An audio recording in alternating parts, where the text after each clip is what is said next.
P T I اپنے خیال سے اپنے اپروچ سے رجوع کرتی نظر آ رہی ہے. حکومت کی طرف سے بھی ہم دیکھیں تو صف اول کی قیادت تو ابھی تک خاموش ہے، لیکن دوسرے تیسرے درجے پہ جا کے کہیں کرٹیسزم ضرور ہو رہا ہے، کہیں پی ٹی آئی کو تانا بھی ضرور دیا جا رہا ہے.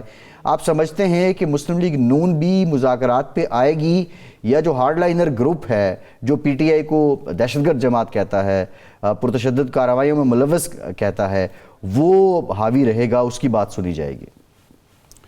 اب ویسے میں حیران ہوا، اب آپ صف اول کی بات کر رہے ہیں. عرفان صدیقی صاحب سینٹ میں پارلیمانی لیڈر ہیں مسلم لیگ نون کے. انہوں نے جو آج گفتگو کی 9 مئی اور 26 نومبر اور دہشت گردی اور فلاں اور بغاوت اور فلاں اور فلاں، اور وہ جملہ جو آپ نے دہرایا ہے کہ جی کیا اب ہم چور نہیں ہیں، آپ چوروں سے ہاتھ ملائیں گے. بھئی جواباً اگر وہ یہ کہیں کہ ہاں جی ہم چوروں سے اپنا مال مسروقہ برآمد کرنا چاہتے تو کیا رہ جائے گا.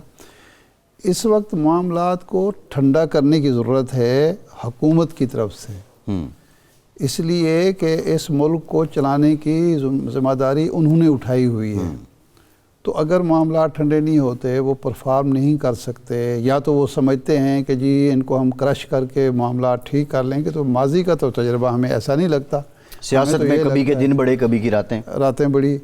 اور پھر یہ ہے کہ اس محاذ آرائی کا اس قدر جو شدت ہوگی، اس کا نتیجہ بالآخر کیا نکلے گا. جب آپ کسی کے لیے آپشن نہیں چھوڑیں گے تو وہ پھر سڑکوں پر آئیں گے، اور سڑکوں پر آنے کے نتیجے میں یہ 2 سال سے ہمارا نقصان جو ہوا ہے، قومی نقصان ہوا ہے، وہ یہی سڑکوں پر کی سیاست کی وجہ سے ہوا ہے. ایک طرف آپ ان سے کہتے ہیں کہ آپ ایوان میں آئیں، جب ایوان میں آتے ہیں مذاکرات کی میز پر آئیں، جب وہ مذاکرات کی میز پر آتے ہیں تو آپ تانے بازی، عورتوں والی تانہ زنی شروع کرتے ہیں.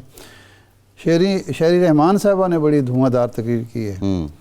حالانکہ پیپلز پارٹی کے بارے میں تو یہ تاثر ہے کہ جناب وہ معاملات کو ٹھنڈا کرنا چاہتی ہے، مذاکرات پر بلیو کرتی ہے، اور وہ چاہتے ہیں مفاہمت کے ذریعے، مرد مفاہمت کہا جاتا ہے جناب زرداری صاحب کو. لیکن آج ان کی بھی تقریر میں تو میرا خیال ہے ان کو اس طرف آنا چاہیے، آنا پڑے گا اگر معاملات کو آگے بڑھانا ہے. خیالات سے رجوع سب کو کرنا چاہیے. پھنسے رہنا ہے تو پھر پھنسے رہے. بالکل شاہد صاحب، یہ جو مدارس کی رجسٹریشن والا معاملہ ہے، پہلے بھی ہم نے پروگرام میں اس پہ بات کی تھی، اور ٹیکنیکلی بھی کچھ چیزیں جو سمجھ آتی ہیں. جب درس و تدریس ہے تو بائی ڈیفالٹ بھی سینس یہی کہتی ہے کہ یہ وزارت تعلیم کے ساتھ جانا چاہیے. بہرحال سوسائٹی ایکٹ 1860 والا بھی یہاں پہ موجود ہے، 2019 کا معاہدہ بھی ہمارے سامنے ہے. مدارس کی رجسٹریشن کا عمل شروع کرنے کا جو طے ہوا وہ بھی ہمارے سامنے ہے. اب حامد رضا صاحب بھی یہ گواہی دے رہے ہیں کہ اس وقت مولانا آن بورڈ تھے جب یہ معاہدہ ہوا ہے. یہ ٹیکنیکل باتیں تو حکومت کے موقف کو فیور کرتی ہیں، بٹ جو پولیٹیکل ایک بات ہے کہ مولانا کہتے ہیں کہ آپ نے 26ویں ترمیم کے وقت ایگری کیوں کیا، صدر صاحب نے جو اعتراضات لگائے وہ ہمیں بتائیں، ورنہ حکومت منظوری دے دے وہ آئین بن جائے گا، صدر کے اعتراض پیچھے رہ جائیں گے.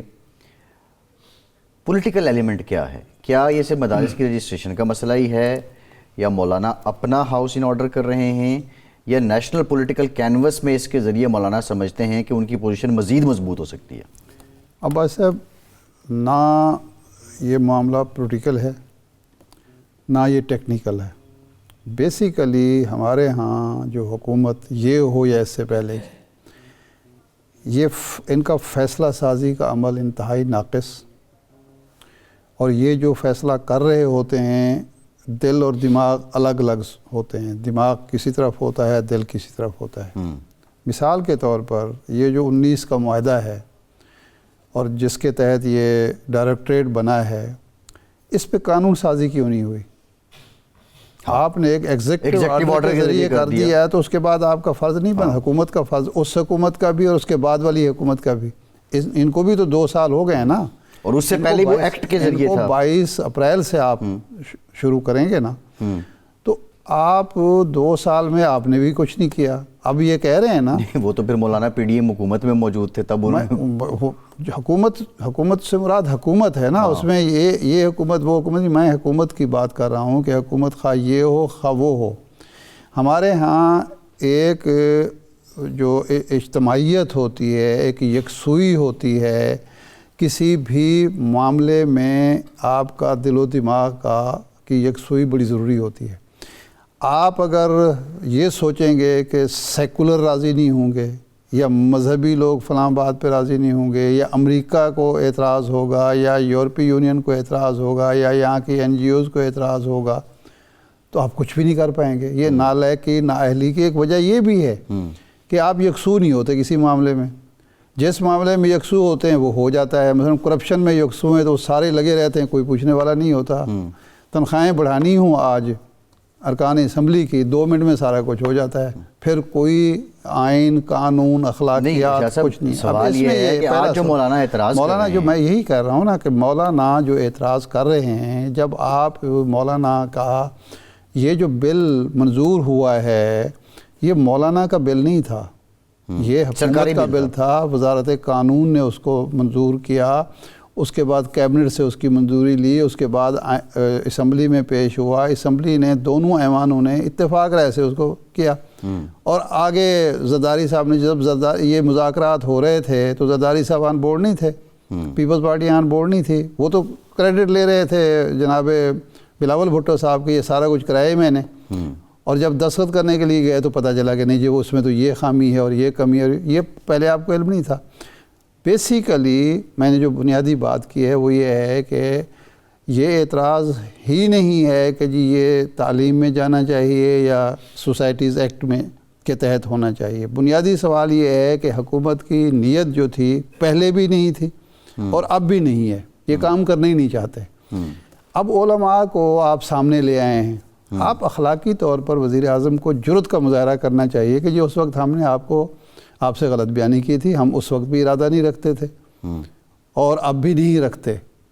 یہ چکر بازی, یہ عیاری, یہ مکاری, یہ تو مسئلے کا حل نہیں ہے. اب مولانا کا سرکاری بل کیوں پیش کرتی, جی سرکاری بل کیوں پیش تو منظور کیوں نہیں کر رہی؟ مولانا اتنے بچے بھی تو نہیں تھے, ان کو اس طرح ڈاج کیا جائے. اب کیوں روکا ہوا ہے بھئی؟ اس وقت پھنسے ہوئے تھے, 26ویں آئینی ترمیم منظور کرانی تھی, اس کو منظور کرانے کے لیے مولانا کی ہر بات مان لی.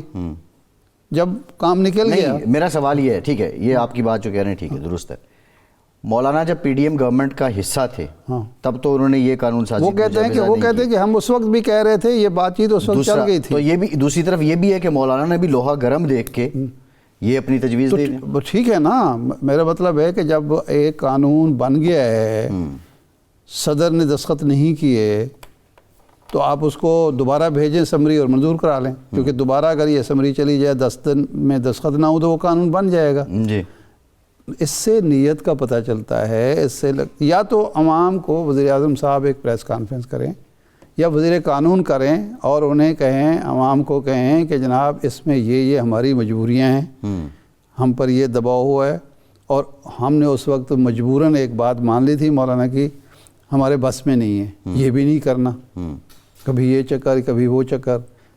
اب دوسری سائڈ جو ہے, مفتی تقی عثمانی صاحب اور مفتی منیب الرحمان صاحب اس معاہدے کا حصہ ہیں, دستخط کیے ہوئے ہیں.